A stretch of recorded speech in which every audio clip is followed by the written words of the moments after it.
हे पार्था, स्थितप्रज्ञ महापुरुष सुखदुःखाच्या प्रत्येक अवस्थेमध्ये आत्मिक शांतता अबाधित ठेवून असतो. परमानंदात लीन असल्यामुळे अशा मनुष्याला सुख दुःख कधीही विचलित करत नाहीत.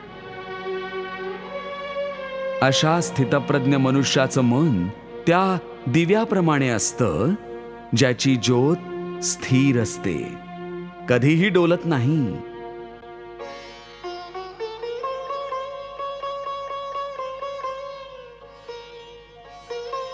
प्रभू, दिव्याची ज्योत जास्त काळापर्यंत स्थिर आणि न डोलता राहू शकत नाही. ती हवेच्या हलक्याशा झुळकीने सुद्धा फडफडू लागते.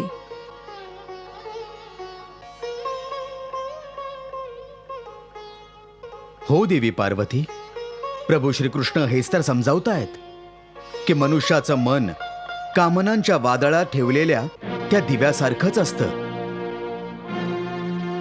कामनांची तीव्र वावटळ त्या दिव्याच्या वातीला स्थिर राहू देत नाही. प्रभू हा उपदेश देत आहेत की मनाला स्थिर ठेवण्यासाठी मनातील इच्छांना आवर घालायला हवा.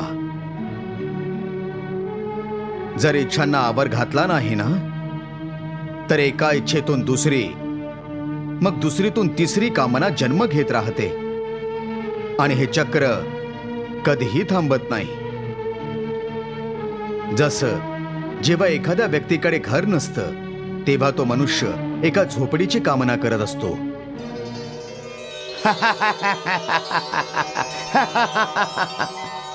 झोपडी मिळून जाते तेव्हा त्याहून मोठ्या घराची इच्छा करतो, मग त्याहून मोठं घर, आणि मग राजमहालाची अपेक्षा करू लागतो.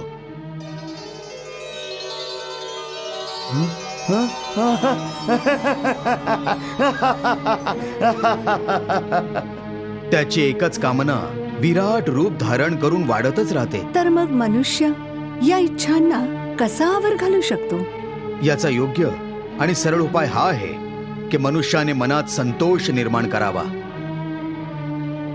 जिथे ज्या अवस्थेमध्ये ज्या क्षणाला त्याला समाधान मिळून जातं, तिथेच त्या क्षणाला प्राणी सुखी आणि शांत होऊन जाईल.